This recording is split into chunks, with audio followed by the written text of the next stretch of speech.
Estoloppeti sari on algamas ja alustame meiega saatega. Algamas on 34. Viru maraton ja ilm on suurepärane. Ja me vaatame, mis toimub.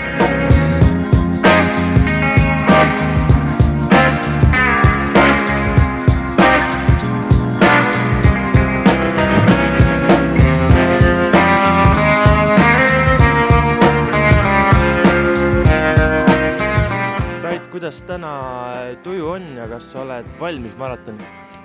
Tuju on väga hea ja olen valmis loomulikult, et tegelikult olen pikalt oodanud juba. Et sisuliselt esimene suurem võistlus sel talvel. Ausalt öelda siis väga palju jõudnud, umbes 250 kilomeetrit on see hooaega nagu sõetud. Et oleks taht rohkem, aga aeg surus peale. Merle, täna on siin maratonil umbes 100 naisosalejat. Miks sa arvad, miks see nii on, et naisi on ikkagi 100 ja mehi on 500? No ma arvan, et tegelikult on ikkagi väga palju naisi juba, sellepärast, et naistel on kodused toimetused ja selles mõttes, et ega nad peavad ka kodust välja saama. Küll nad tulevad. Kui täna ei tule, siis Tartu maratonil on kindlasti väljas. Ja kust sina oma suusapisik oled pärinud, saanud? Kuna kogu pere teeb sporti, siis tuleb emal ka sporti teha, muud üle ei jää. Tuleb ikkagi, kui tahad perega koos olla, siis saab metsas ka koos olla, mitte ainult kodus diivani peal. Sellel aastal on 200 registreerunud rohkem kui eelmisel aastal. Et kuidas selline tulemus saavutatud on? Tulemus saavutati nii, et lumi tuli varem maha. Hulga pikemalt on inimesed saanud aega harjutada. Eelmisel aastal olime sunnitud jaanuarikuise maratoni edasi lükkama märtsikuusse, sellepärast, et ei olnud jaanuaris lund nii palju, et oleks rada saanud teha. Milline on ühe suusataja hommik enne maratoni? Normaalne. Puder, kohvi, võileib, väike mandross ja rajale. Mina sain suusapisikut 1980. Ma tulin Venemaalt ja siis ostsin punased Tallinna suusad ja läksin esimest korda Tartu maratonile.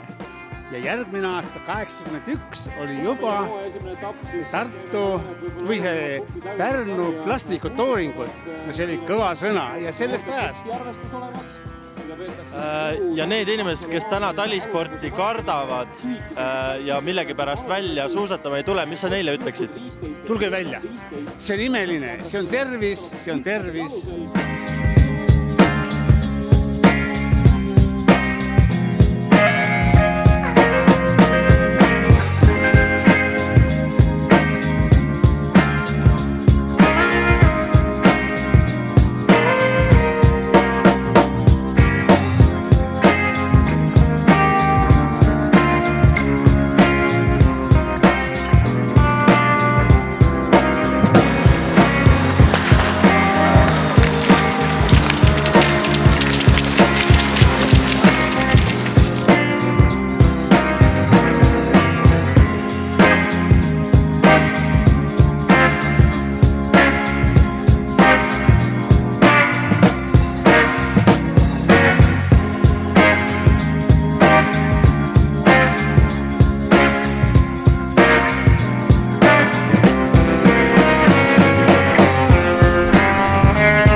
see on ilus, et suusaradadel Eestis on väga kihvt käia, et radu on nii palju, et võtke suusad, minge metsa, ilus on.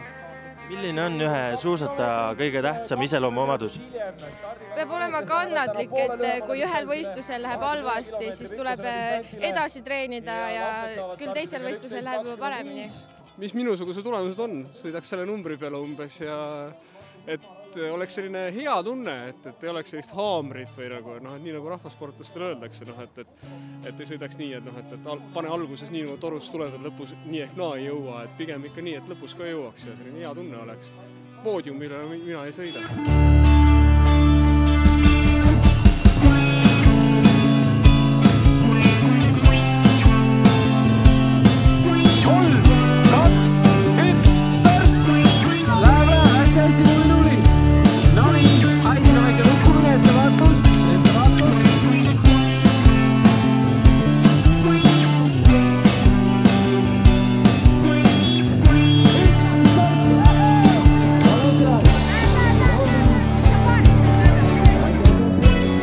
Suusatada meeldib?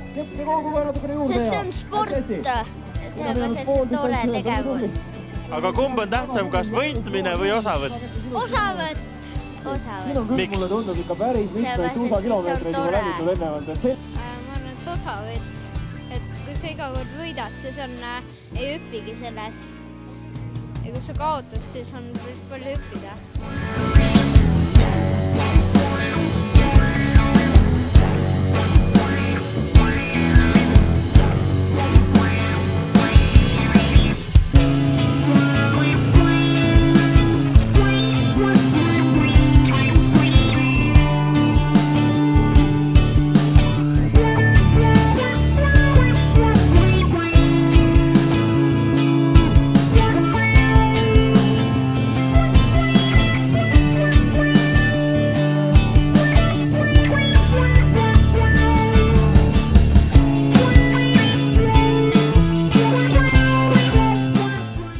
Fantastiline ilm täna soosib tegelikult hooaja algust, aga millised on eesmärgid nende 6 etapi puhul?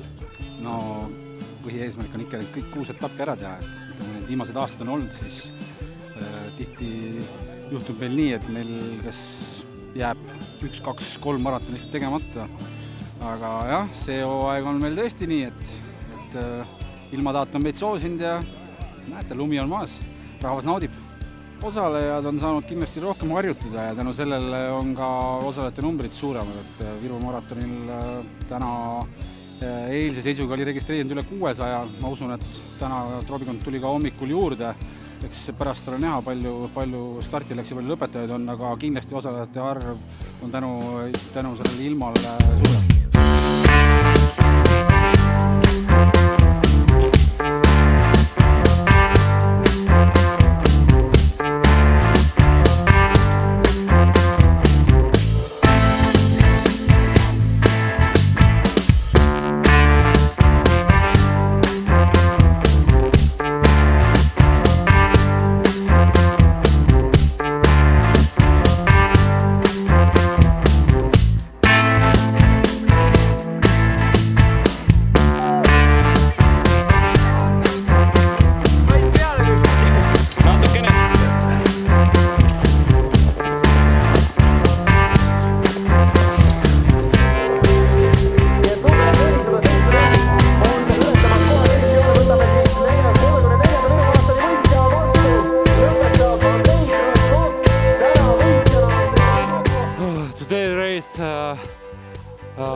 I don't know what to say.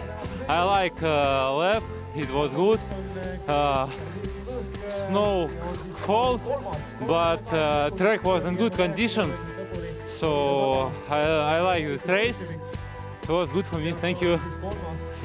From our camp from Russia national team in Otepää. So it's not the main goal to win here.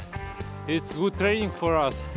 So thanks for good competitions.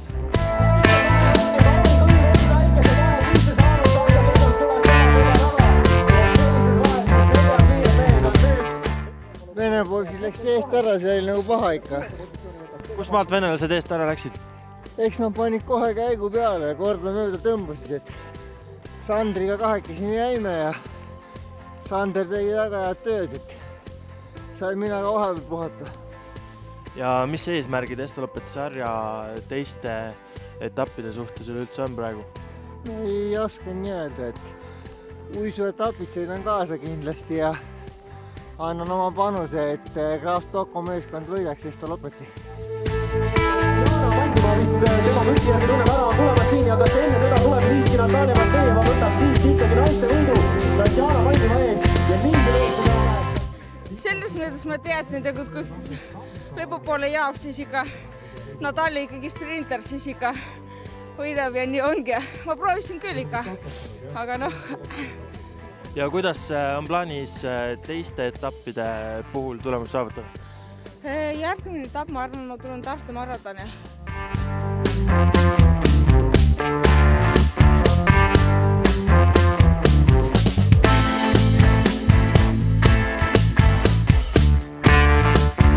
Eks ta raske oli, ma ei ole 30 aastat maratoni sõitnud varem, vähe olen suuskanud see aasta olnud. Aga ei, polnud viga, lõppi päris hästi. Raske oli, aga no nautima peab ka. Millised olid üldse eesmärgid täna rajale minnes? Alla 2 tunni ära sõita, 1.47. Loomulikult jõudsin lõpuni ja ilus ilm ja rõõmus meel ja muu ei olegi tähtis. Emotsioonid on ikka ülevad, nagu ikka need Estafeti maratonid, palju rahvast ja no suurepärane talv. Fantastiline ikka, kõik on lumine ja kõik on ilus ja natuke sadas, aga see ei seganud. Mida üks maratonlane siin 2,5–3 tunni vahel üldse maratoni ajal mõtleb? Noh, eks see naudib ilma kõige rohkem ikkagi tegelikult. Ja noh, eks viimased 10 kilomeetrit on ikkagi võitlus juba, et lõpuni pääseda. Täna vasta on päris palju saanud sõita, pea 400 kilti. Muidu eelmine aasta sai terve talvega 400. Pol viga. Siin need viimased tulin hammastega üles ja see kõlab võib-olla halvasti, aga ainus asi, mis mind nagu kuidagi tagant torkis, oli see, et mul oli 10 kilomeetrit üks vend taga hinganud kuklasse. Ja siis ma nägin lõpusirgel naise keha enda ees, need 2 asja. Mõtlen, ma ei tea, ega mul palju meeles ei ole, mu pilt taskust oli lõpuni ära.